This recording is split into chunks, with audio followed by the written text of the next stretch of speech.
Hello YouTube, today we're going to put the head back on the Briggs Strat 16 horse. We're going to chase the threads on that's that bolt I fixed. And I found one more that was rusted, so we hate to go through every hole. We run a bolt down, we only found one problem. So we did run a bolt down further than what it had to go. We fixed this and painted it. Okay.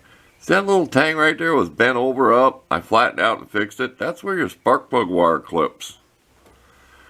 I think it was Mr. Bruce Pender who showed me that one day on a video. See that? I decided to paint that. I scrubbed this off. Just the ends, top of the fins. You'll see this from the carburetor side. Just wire brushed it. Of course, y'all seen the other side. Went in and painted this. It was so moisture and misty out. Did you hear that tarp sound? That's a squirrel jumped on my tarp I got hanging out my shed. They're out there fighting. I'm going to have to go out and chase them away.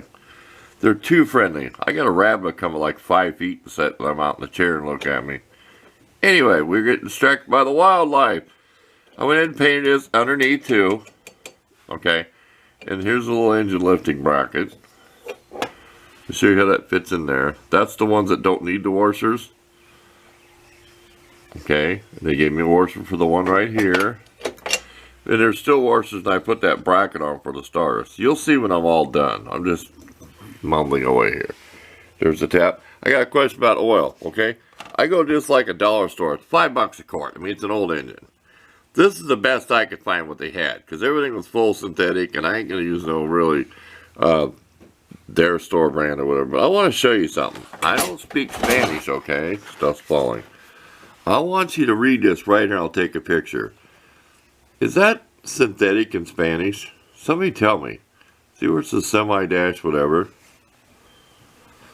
Because it doesn't say it's half synthetic. We're not really worried. I don't think it can hurt it. I mean, some people use full synthetic oil. But it is an older engine. You got to be kind of picky what you put in them old motors. So I'll take a picture of that and put it at the end. I don't get paid to show Pennzoil. I don't get paid. I don't get paid to promote anything. It's $5 a quart and I'm poor. There. That's why I ain't paying $8 or more at a parts store for oil for a lawnmower. Not for something old. Okay, we'll pause here and then we'll get to work. Okay, thought I'd put a piece of carburetor to stop the blinding light. Well, it's just as bad. It fell over. Oh well. See where I got drill bits in here where just to keep the gasket lined up so I don't have to stand on my head to make sure it was in place. We're just test fitting the bolts. We'll take them out one by one. Put some anti-seize on them.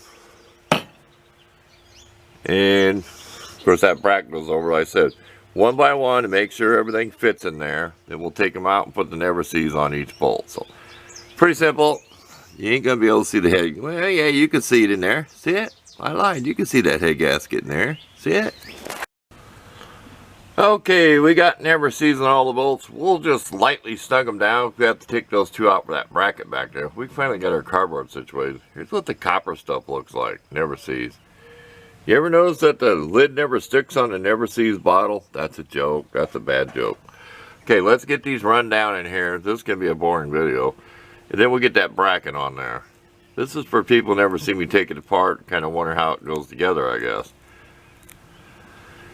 Here we go. Oh, I gotta add this.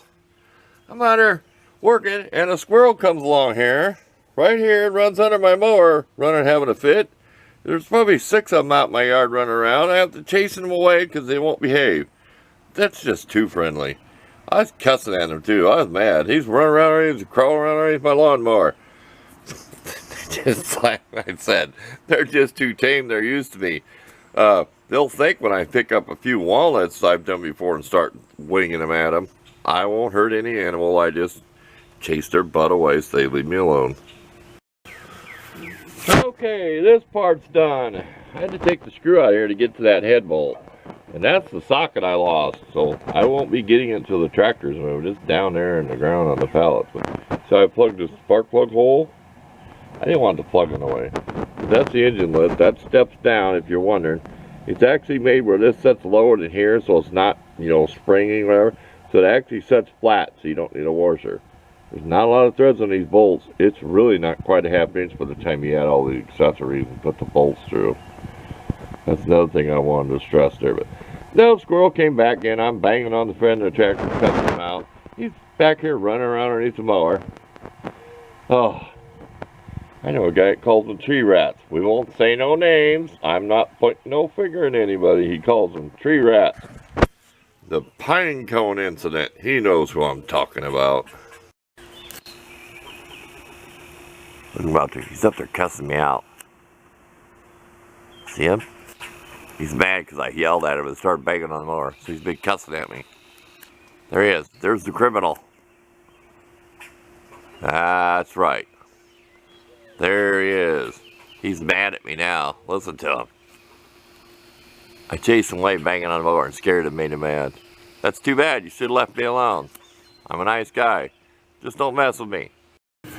Okay, excuse the dryer if you can hear it over there. Remember I bought this big roll of gasket paper and I did the Briggs 5/4, the lifetime supply. Make some gaskets. They appear to be the same. Here's where the elbow goes on the engine. Here's where it goes. Here's the one that came off for the carburetor. See where it was not the greatest. We're probably going to make 4 of them and double them up. This is the stuff we like using. It's brush on. It doesn't really harden over time. I have some in like a toothpaste tube, you know, a squeeze tube. I've had this for years. You can tell how nasty it is.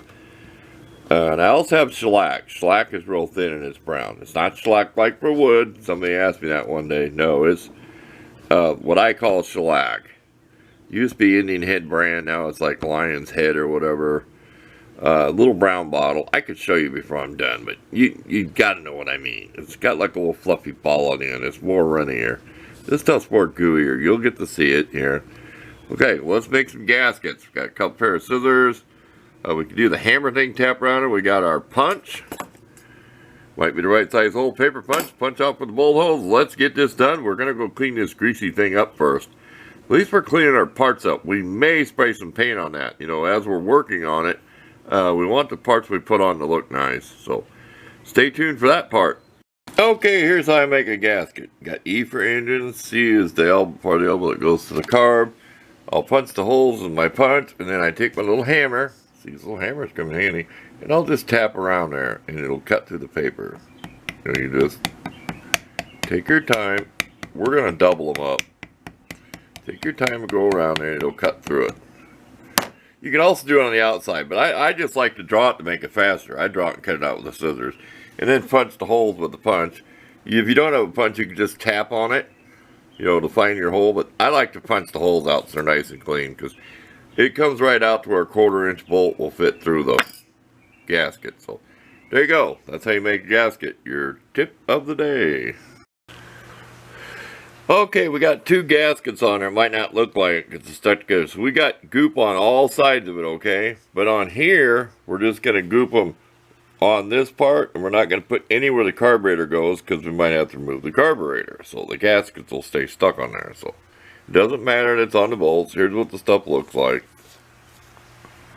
You know, nasty brush on.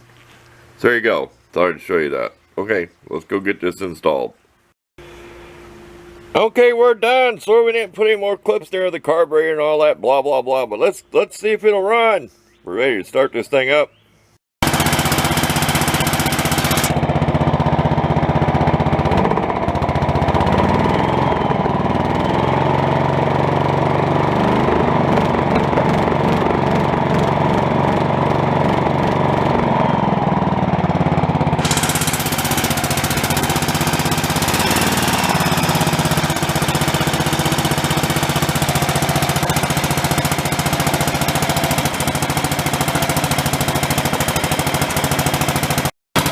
It doesn't smoke as bad once it's warming up.